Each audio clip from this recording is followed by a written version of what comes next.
Los Angeles, January 15th, 1947.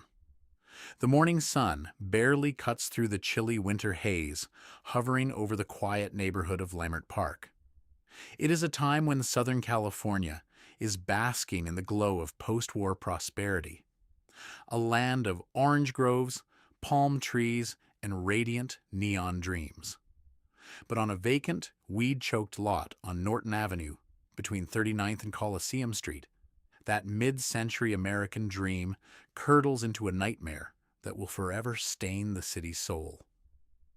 At roughly 10 o'clock in the morning, a local mother named Betty Bursinger is walking down the sidewalk with her 3-year-old daughter.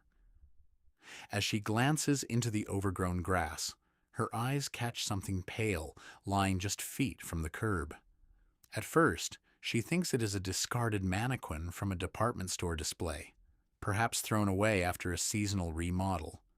The figure is stark white, posed unnaturally, and severed in two at the waist. She draws closer. The horrifying reality paralyzes her. This is no store prop. It is the body of a young woman. The corpse has been severed completely in half with surgical precision, the top and bottom halves laid out mere inches apart. Her body has been thoroughly drained of blood, washed clean, and scrubbed until the flesh looks like cold marble. But the most ghastly detail is her face. The killer had carved deep, horrific gashes from the corners of her mouth all the way to her ears, creating a permanent, grotesque grin known as a Glasgow smile. There is no blood on the soil, no signs of a struggle. Whoever committed this unspeakable atrocity murdered her somewhere else, meticulously prepared the body, and dumped her on a residential street in broad daylight like trash. Within hours, police sirens shatter the quiet streets of Leimert Park, and news of the discovery spreads through Los Angeles like wildfire. A dark cloud settles over the city of angels. To the sensationalist newspapers that immediately seized upon the crime, she was a sensational mystery, a dark-haired siren wrapped in rumors. But beneath the lurid headlines and grim autopsy photos was a real, living human being with a story, a family, and heartbreak. Her name was Elizabeth Short. Born in Boston, Massachusetts in July of 1924, Elizabeth grew up during the bleakest years of the Great Depression. She was one of 5 daughters raised by a single mother after her father abandoned the family during the stock market crash. Elizabeth suffered from severe asthma as a child, spending her winters in Florida to breathe easier, finding comfort in the glowing silver screens of local movie theaters. Like millions of young women of her generation, she fell under the hypnotic spell of Hollywood. She was striking. Elizabeth possessed translucent pale skin, porcelain features, piercing blue eyes, and hair dyed a dramatic midnight black. She favored dark dresses, often wearing a white flower pinned to her collar or hair. Friends called her Beth. In her late teens and early 20s, Elizabeth drifted.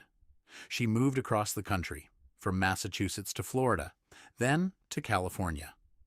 She worked briefly at an exchange on a military base in Lompoc, lived in San Diego, and eventually landed in the bustling heart of Los Angeles. She survived on meager wages as a waitress, rooming in transient hotels, boarding houses, and couch surfing with acquaintances. She was not a call girl, nor was she a famous movie star, despite the myths that later surrounded her.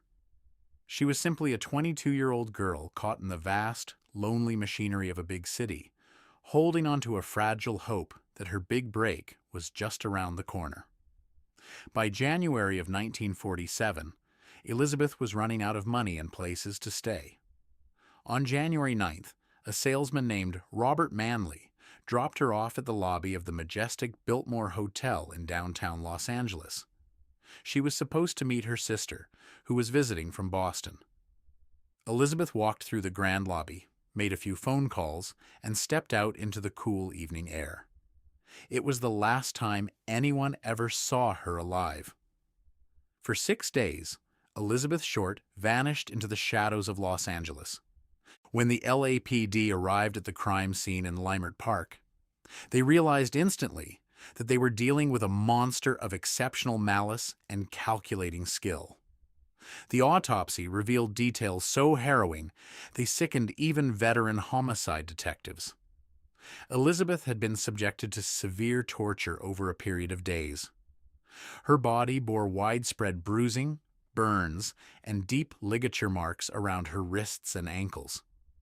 Her cause of death was determined to be massive hemorrhaging and shock from severe blunt force trauma to the head and the deep facial lacerations. What baffled medical examiners was the method of dismemberment. Her body had been clean-cut completely in two between the second and third lumbar vertebrae, utilizing a medical procedure known as a hemicorporectomy. The cut was executed with extraordinary anatomical expertise, severing the torso without fracturing or crushing a single bone. Furthermore, the body had been thoroughly washed with soap or detergent and meticulously drained of every drop of blood before being transported to Norton Avenue. The LAPD launched one of the largest homicide investigations in American history. Hundreds of officers worked around the clock, interviewing thousands of people, checking thousands of alibis, and running fingerprints through FBI databases. But as days turned into weeks, the investigation stalled in a sea of dead ends. Then, the murderer decided to join the conversation. On January 24th, an editor at the Los Angeles Examiner received a disturbing phone call. A voice on the line offered to send the newspaper the personal belongings of the Dahlia. 9 days later, a manila envelope arrived at the newspaper office. It had been wiped clean with gasoline to remove fingerprints. Inside were Elizabeth's actual birth certificate, business cards, personal photographs, and an address book with the name Mark Hansen embossed on the cover. Subsequent letters arrived, constructed from cut-out newspaper headlines glued onto cardboard. One note read, "Here is the Dahlia's belongings." Letter to follow. Another simply said, "I will give up on Dahlia murder if I get 10 years. Don't try to find me." The killer was playing a sadistic game of chess with the press and the police, and he held all the pieces. If the murder itself was horrifying, the atmosphere surrounding it rapidly degenerated into an unprecedented media circus. Reporters from rival tabloids competed ruthlessly for scoop after scoop, trampling crime scenes and withholding evidence from the LAPD to publish sensational headlines. It was a reporter for the Los Angeles Herald-Express who coined the moniker that would echo through history: the Black Dahlia. The name was a play on a popular 1946 film noir, The Blue Dahlia, combined with Elizabeth's preference for dark clothing and her jet black hair. The sensational media coverage triggered a wave of hysteria across the nation. In an astonishing display of mass delusion and pathological attention-seeking, over 150 people confessed to the murder of Elizabeth Short. Detectives spent hundreds of wasted hours interrogating eager fabulists, mentally ill drifters, and publicity hounds, sifting through mountains of bogus claims while the real killer slipped further away. Yet, among the noise, several compelling suspects emerged. There was Mark Hansen, the wealthy nightclub owner whose address book was mailed to the press. Elizabeth had stayed at his home, but investigators could never find definitive evidence linking him to the execution. Then came Dr. George Hoddle, a brilliant, charismatic, and enigmatic physician who operated a venereal disease clinic in Hollywood. Hoddle possessed the precise surgical skill required to perform a hemicorporectomy. He was a figure in the Los Angeles elite, known for hosting wild, decadent parties at his famous Sowden house, a striking Mayan revival mansion. In 1950, the LAPD secretly placed listening devices in Hoddle's home. During the surveillance, detectives recorded Hodel making a chilling statement. "Supposing I did kill the Black Dahlia. They couldn't prove it now.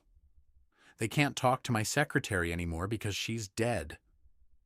Despite this damning wiretap recording and the fact that medical equipment and suspect photos were found in his possession, Hodel was never formally charged. He left the country shortly after, living in the Philippines for decades. Was it Dr. Hodel? Was it a medical student? Or was it a predatory stranger operating completely off the police radar? High-level corruption within the LAPD, misplaced physical evidence, and the sheer volume of false leads ensured that every lead burned out into cold ash. More than 7 decades have passed since that icy morning in Leimert Park, and the murder of Elizabeth Short remains officially open and unsolved. Over the years, the tragedy of the Black Dahlia has transcended the crime itself, transforming into an enduring archetype of American Gothic folklore. Elizabeth's life story has been swallowed by her death, reduced to novels, films, and endless true crime theories. She became the ultimate warning symbol of the dark underbelly of the Hollywood dream. A grim reminder that behind the blinding flashbulbs and glamorous movie premieres lay a city capable of terrifying cruelty. Yet, beneath the cinematic myth and noir atmosphere, we must remember the girl who dreamed of something bigger. Elizabeth Short was not a prop in a Hollywood ghost story. She was a daughter, a sister, and a young woman whose life was stolen in the most agonizing manner imaginable by a monster who walked away free. Her killer took her future, but history ensures she will never be forgotten. Why do you think this case remains unsolved after all these years? Was George Hodel the true killer, or is the answer buried somewhere else in the shadows of 1940s Los Angeles? Share your theories in the comments below. If you found this story compelling, please hit the like button, share this video, and subscribe to the channel for more deep dives into history's most mysterious cases. Until next time, stay vigilant in the dark.